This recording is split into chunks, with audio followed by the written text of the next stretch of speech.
तुम अपने जलसों में जब मेले में आने वाली और इन ड्रामेबाज जवान लड़कियों को उनकी पोशाक और उनकी लिपस्टिक और क्रीम और पाउडर से नहीं रोक सकते हो और मेले में उनके ऊपर बैन नहीं लगा सकते हो, तो हिजाब क्या कायम करवा पाओगे आप?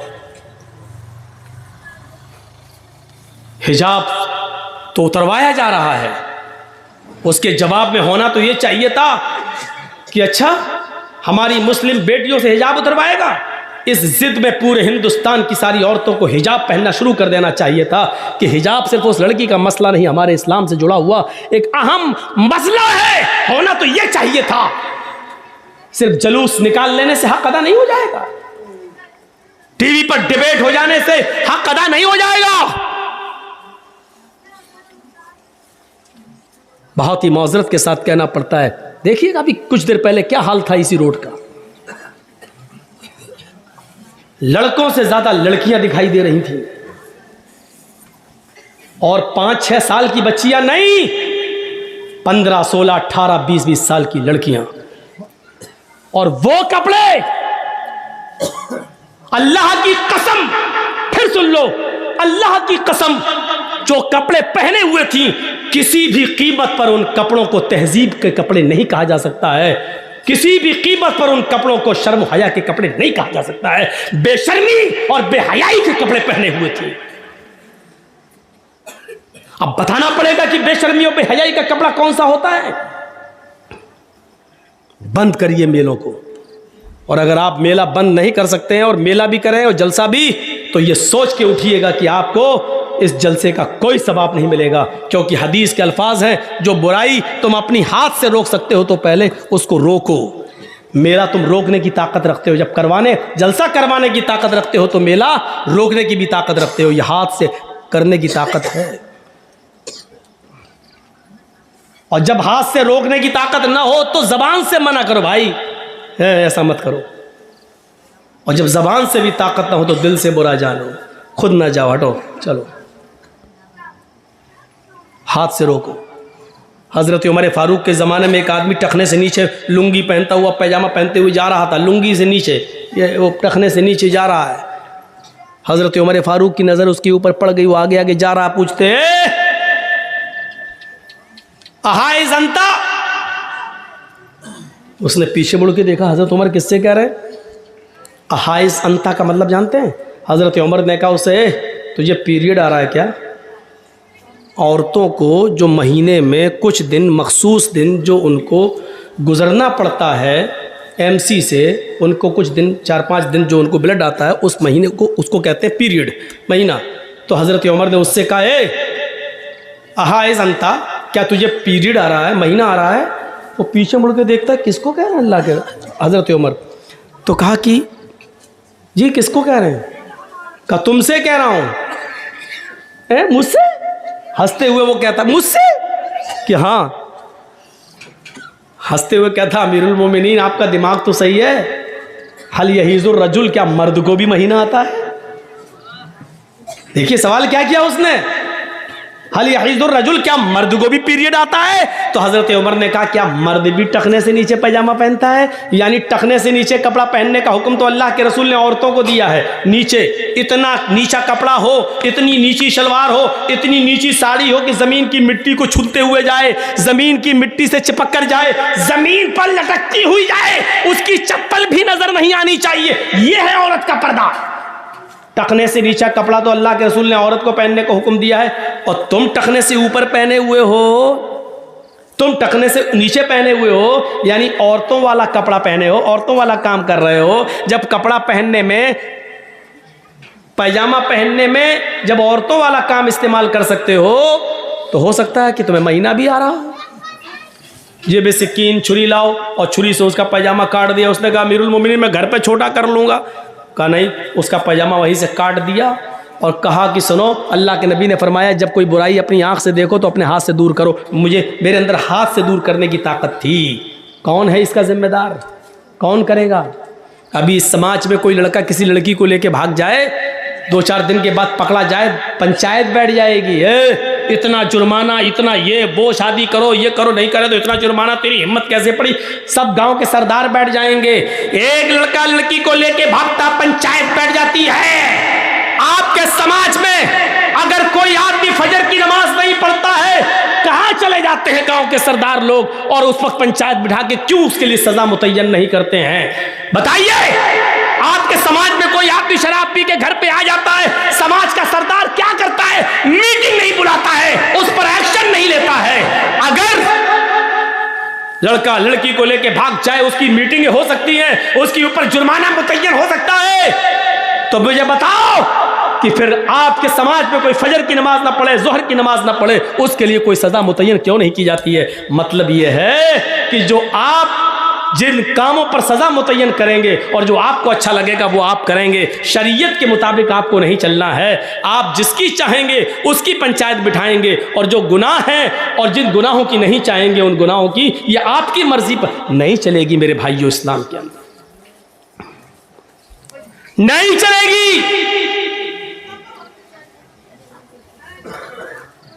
अंदाजा लगाइए और गौर कीजिए। अल्लाह के नबी सल्लल्लाहु अलैहि वसल्लम फरमाते हैं, मन यज़मन ली बैना लहयैहि व रिजलैहि अज़मन लहुल जन्नह। जो मुझे इन दो चीजों की जमानत दे दे, जो मुझे इन दो चीजों की गारंटी दे दे, मैं उसको जन्नत की गारंटी देता हूं। कौन सी है वो दो चीजें? बैना लहयैहि, दोनों ये जो दाढ़ी के जो दोनों किनारे हैं, गाल, मुंह, इनके बीच में जबान, जो मुझे दोनों जबड़ों के बीच की चीज यानी जबान की जमानत दे दे, मैं इससे कभी गलत नहीं बोलूंगा, झूठ नहीं बोलूंगा, चोरी नहीं, झूठ नहीं बोलूंगा, गीबत नहीं करूंगा, किसी की बुराई नहीं करूंगा, जब भी बोलूंगा सच बोलूंगा, इसको कभी बुरे चीजों में इस्तेमाल नहीं करूंगा। वो बैना रिजलैहि, और अपने दोनों पैरों के बीच, दोनों टांगों के बीच यानी शर्मगाह की हिफाजत दे दे, हम इसको कभी गलत काम में इस्तेमाल नहीं करेंगे। जो इन दो चीजों की जमानत मुझे दे दे, अज़मन लहुल जन्नह, मुहम्मदुर रसूलुल्लाह फरमाते हैं, मैं उसको जमानत देता हूं जन्नत की, मैं उसको जमानत देता हूं कि ये जन्नत के अंदर जाएगा, ये जन्नत के अंदर दाखिल होगा, ये जन्नत के अंदर जाएगा, मैं उसको जन्नत में जाने की जमानत देता हूं, ये जन्नत के अंदर जाएगा।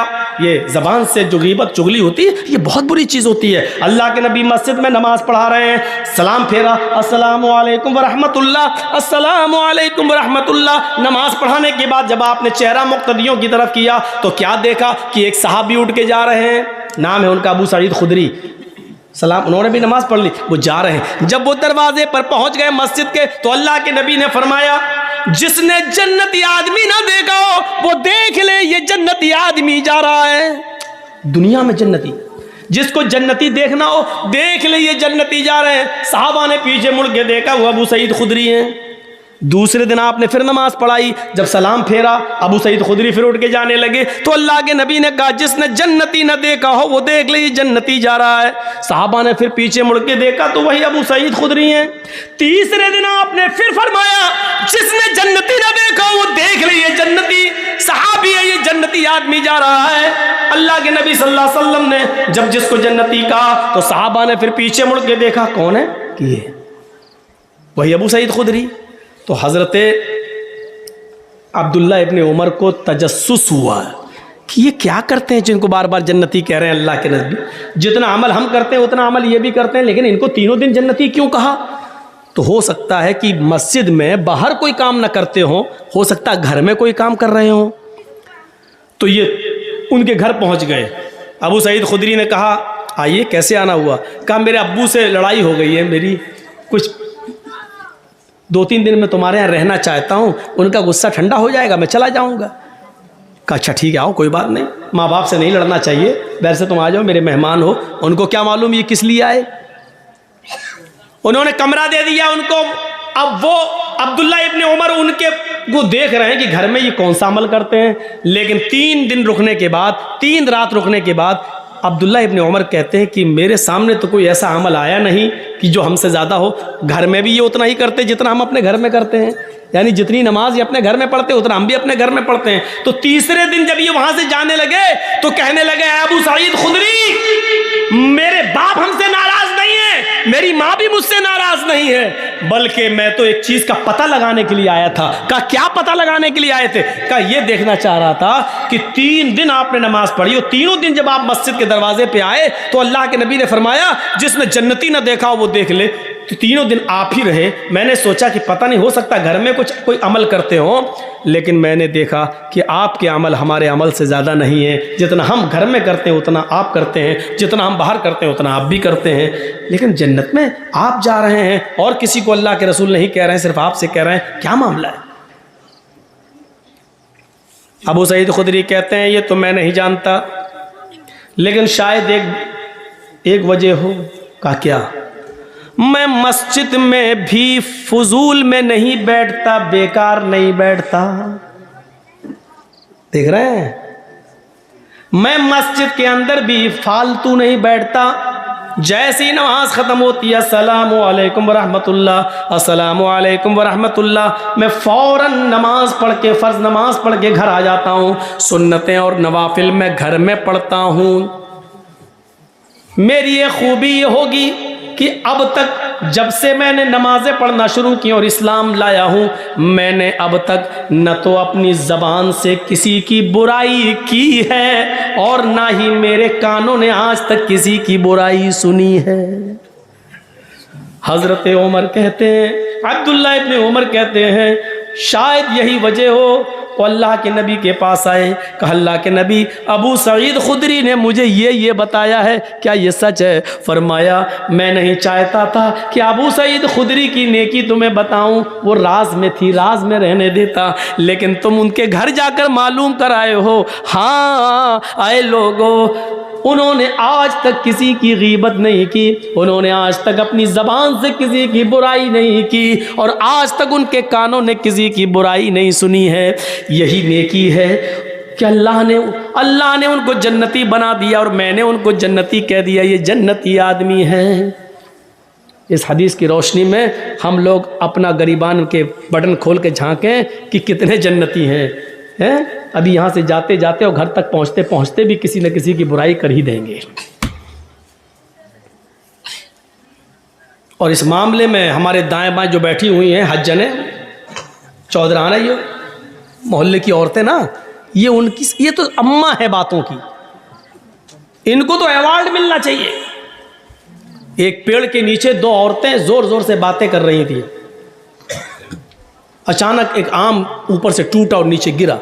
एक औरत कहने लगी ये अचानक कैसे गिर गया, ये गिरा कैसे? दूसरी औरत बोलने ही वाली थी कि इतने में आम खुद बोल पड़ा, तुम दोनों की बातें सुन सुन के हम पक गए इसलिए गिर गए। यानी औरतें इतना बोलती हैं कि आम तक उनकी बातें सुन के पक जाते हैं। ये चुप रह ही नहीं सकती है। ऐसा ट्रांजिस्टर, ऐसा रेडियो है इसका। कभी कभी आप देखिए स्कूल में भी जाएंगी सहेलियों के साथ तो पीछे बाइक वाला हॉर्न ही मारता रहेगा, इनको हॉर्न नहीं सुनाई देगा बातों के आगे। जन्नत इसीलिए फरमाया अल्लाह के नबी ने, इत्तलातु फिल जन्नती फराइतु अक्सर अहलिहाल फुकराउ। बुखारी शरीफ की हदीस। वत्तलातु फिन्नार फराइतु अक्सर अहलिहाल निसाउ। अल्लाह के नबी फरमाते हैं कि मैं जब जन्नत में गया तो मैंने जन्नत में झांक कर देखा। जब मुझे मेराज हुई मैंने जन्नत में झांक कर देखा, फराइतु अक्सर अहलिहाल फुकरा, तो मैंने जन्नत के अंदर सबसे ज्यादा तादाद गरीबों की देखी, मिस्कीनों की देखी, फकीरों की देखी, यानी अमीरों को मैंने जन्नत में कम देखा। ये आज के दौलतमंद और अमीर लोगों के लिए बहुत बड़ी नसीहत है ये हदीस। अल्लाह के रसूल कह रहे हैं और इस हदीस को कोई ठुकरा नहीं सकता, बुखारी की है। फराइतु अक्सर अहलिहाल फुकरा, जब मैंने जन्नत में झांक कर देखा तो मैंने सबसे ज्यादा जब मैंने जन्नत में झांक कर देखा तो जन्नत के अंदर मैंने फकीरों की देखी, गरीबों की देखी, मोहताजों की देखी, बेबस और कमजोर लोगों की देखी। गरीब आदमी को क्या हिसाब किताब देना, उसको दौलत का हिसाब देना ही नहीं है, उसके पास है ही नहीं, उसको जुल्म का हिसाब देना ही नहीं। गरीब आदमी वो दूसरे के ऊपर जुल्म कर ही नहीं सकता बेचारा, उसको किसी का, उसको नमाज का, रोजे का, बस दो ही चीजों का हिसाब देना है। ज़कात तो उसके ऊपर फर्ज थी ही नहीं बेचारे को कि ज़कात दी थी कि नहीं, उसके पास खुद ही नहीं था, वो दूसरों से खुद ज़कात लेता था, तो उसको नमाज और रोजे का हिसाब देना, बस ज़कात उसके ऊपर थी नहीं क्योंकि वो खुद गरीब है, हज उसके ऊपर था ही नहीं क्योंकि हज का पैसा ही नहीं था, वो गरीब आदमी। इसलिए फरमाया कि गरीब आदमियों को जन्नत में इसलिए देखा क्योंकि वो उनका हिसाब किताब जल्दी हो गया और वो बेचारे अपने हिसाब किताब में फंसे ही नहीं क्योंकि ज़कात उन पे थी नहीं और हज उन पे था ही नहीं, कलमा पहले से पढ़े हुए थे, नमाज और रोजे के हिसाब में कामयाब हो गए और उनको जन्नत में दाखिल कर दिया। लेकिन अमीरों को मैंने जन्नत में कम देखा क्योंकि अमीर कभी ज़कात के मामले में फंस गए, डालो जहन्नम में। हज साहिब इस्तिताअत है लेकिन हज नहीं किया, डालो जहन्नम के अंदर। बहुत बड़ा गुनाह है साहिब इस्तिताअत होकर भी हज न करना। इतना याद रखना, आपके पास इस्तिताअत है और हज करने नहीं जा रहे, नहीं साहब 2 बेटियां रह गई, पहले इनकी शादी कर दे तब चले जाएंगे, और उनकी शादियों से पहले ही इस्तिताअत है लेकिन इसलिए रुक गए हैं कि अभी एक बेटी रह गई है, उसका पहला निकाह कर दूं उसके बाद जाए, पहले जिम्मेदारियों से सबको दोष हो जाए। नहीं, अगर इस हाल में मर गए और हज से पहले आपका इंतकाल हो गया, ये सोच कर कि पहले बेटी की शादी करेंगे, तो माता अलल मजूसिया, आप इस्लाम पर नहीं मरेंगे, आपकी मौत मजूसियत पर होगी, आग के पुजारी बनकर मरेंगे, आग की इबादत करते हुए मरेंगे, यानी आपकी मौत इस्लाम पर नहीं होगी। जरा गौर कीजिए, किसके पास नहीं होगा 2.5 लाख 3 लाख रुपया, 3.5 लाख रुपया अगर है, साहब मैं शादी करना है बेट, ये शादी और जहेज ये सब झमेले तो हमने खुद पाले, शरीयत में तो नहीं है कि इतना जहेज दो, शरीयत में तो ये है कि जो दहेज मांगता है वो इंटरनेशनल भिखारी है। आप दे क्यों रहे हैं? समाज के अंदर भागने वाले लड़के लड़कियों की पंचायत बैठ जाती है, दहेज के खिलाफ पंचायत क्यों नहीं बैठती है? साहब हमारे गांव में कोई आदमी दहेज देगा अपनी लड़की को तो उस पर भी एक्शन लिया जाएगा, कोई आदमी अगर जहेज लेगा तो उस पर भी एक्शन लिया जाए। क्यों नहीं होती है पंचायतें? क्यों नहीं होती पंचायतें? सिर्फ चंद चीजों की आप बैठकें करेंगे। हमने किसी को मारा, आप सरदार साहब फैसला करेंगे गांव के, क्यों मारा, चलो तुम इसको मारो या इतना पेनाल्टी दो। लड़का दहेज मांग रहा है, हम मोटरसाइकिल दे रहे हैं, इस लड़के की और देने वाले आदमी की जिसने अपनी बेटी को जहेज में शादी में बाइक दी है, मोटरसाइकिल दी, उनकी पंचायत क्यों नहीं बैठती है? बैठना चाहिए।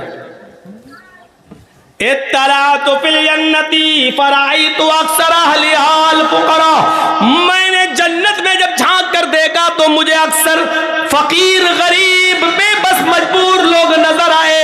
जन्नत के अंदर गरीबों की तादाद हमने ज्यादा देखी, अमीरों की तादाद हमने कम देखी। अब दूसरा टुकड़ा, वत्तलातु फिन्नार, हमने जहन्नम में जब झांक कर देखा, अभी तो जन्नत हो गई, अल्लाह के नबी फरमाते वत्तलातु फिन्नार, जब हमने जहन्नम में झांक कर देखा, फराइतु अक्सर अहलिहा निसा, तो जहन्नम में जलने वालियों में मैंने सबसे ज्यादा औरतों को देखा, जहन्नम में सबसे ज्यादा मैंने औरतों की तादाद देखी।